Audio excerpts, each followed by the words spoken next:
So my name's Amoghavajra, and I got involved when I was a young accountancy student at Strathclyde University in Glasgow. And I first went along to learn to meditate with my brother and my cousin. And we used to arrive at this terraced house, what we call in Glasgow a tenement house, in the West End of Glasgow, to learn to meditate and find out about Buddhism. And in those days, while I was young, I was very enthusiastic about the path to enlightenment, and a bit of a rough young lad in some ways. And for me, coming across the FWBO in that Glasgow tenement was just a real find. And for me, there was a real lovely combination of enthusiasm and passion, which was sometimes a bit wild and a bit raucous, and also coming across Sangharakshita. So my memories of those days are coming along to the Glasgow Buddhist Centre, and just even at the foot of the stairs we could imagine that we could feel the energy of the Glasgow Buddhist Centre sort of percolating down through 3 floors of stairs down to the opening to the tenement. And we'd get up and get into the Glasgow Buddhist Centre as it was then. It shared its premises with immense community. And the guys in the community were in those days really into punk rock, so you could see the Clash and the Sex Pistols albums just at the side of the record player. And we would meditate, and we would listen to tape lectures of Sangharakshita. And in a way that was my first meeting with Sangharakshita, through his tape lectures that we would sit and listen to. And there was this lovely combination for me in those early days in Glasgow of the kind of wildness and the enthusiasm and the passion of the order members and other people involved in the centre in those days, and that sort of calmness and depth of Sangharakshita, who kind of came across as obviously knowing what he was talking about when he was talking about enlightenment and shunyata and things like that. My first retreat was a winter retreat, and in those days Ajita, who was a great meditation fan, would lead Scottish men's winter retreats at the foot of Loch Lomond, just in the West Highlands. And my first retreat was being invited by Susidi to come on the first weekend of this intense meditation retreat. And I thought about it and said, yeah, well, I'll come for the weekend. And so my first retreat, I turned up out in the countryside at the foot of Ben Lomond in the Scottish winter, with snow falling. And I'm not sure if that year we get snowed in, but it was an intense meditation retreat, and we were doing 6 or 8 hours of meditation a day, and this was my first retreat.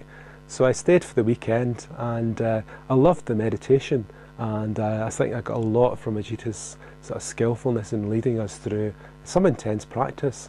His sense of humour at quite critical moments, when everything was getting a bit serious, was quite renowned. His penchant for unusual hats would often have the retreat in hoots of laughter as we were doing 6 or 8 hours meditation a day. So there was a lot of levity and lightness and fun, as well as a lot of intensity. And I think in those days there was this enthusiasm and idealism. So it wasn't uncommon for people to be going off in 6-month solitary retreats, and people doing 6 and 8 hours meditation a day. And in fact, one of those, Ajita came off of a 6-month retreat and was living in Haruka community, and just to sort of, well, for me to wheel into his room was very much like going into a dragon's lair. There was a depth of atmosphere, charged atmosphere in Ajita's room. But there was an idealism, and in those early days, so we're doing a lot of meditation, and I think Ajita in one of his moments was in a Zen phase. So our community kitchen table that we all sat around and had dinner at was lowered, and it was maybe about 1 foot or 2 off the ground, because this is what Ajita thought would happen in a Zen monastery. And so we would all sit around this rather low table and have our dinner. And yeah, I mean, to really get involved in those days, you really had to live in the community, and many of us did. And so the communities were quite crowded. And in those days, in my early days in Haruka community, which I have to say was up 3 flights of stairs, and so for a wheelchair user that was quite something to do. But the other idealism was, in a sense, Susiri, who became the chairman, and Ajita, the first chairman, were sharing the same room. And this room was just about slightly bigger than the size of 2 single beds. So Susiri's bed was his own sleeping bag. And when the two, Ajita and Susiri, would retire to bed for the night, and I hasten to add it was separate beds that they were in, Ajita would have the bed.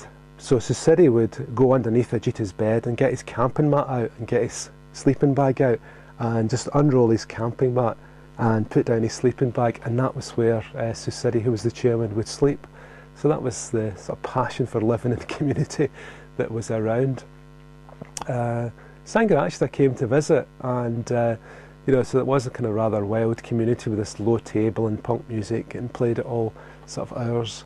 So when Sangharakshita was arriving, Ajita, who really had a sense of what to treat Sangharakshita, was making a lot of tidying up the community, and he was very, very keen that Sangharakshita would get clean sheets.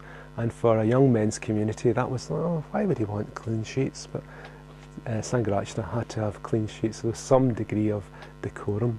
So when Bhante arrived, I think with Kovida, he sat round and had dinner with us around this rather low table, and sort of made the most of that evening meal.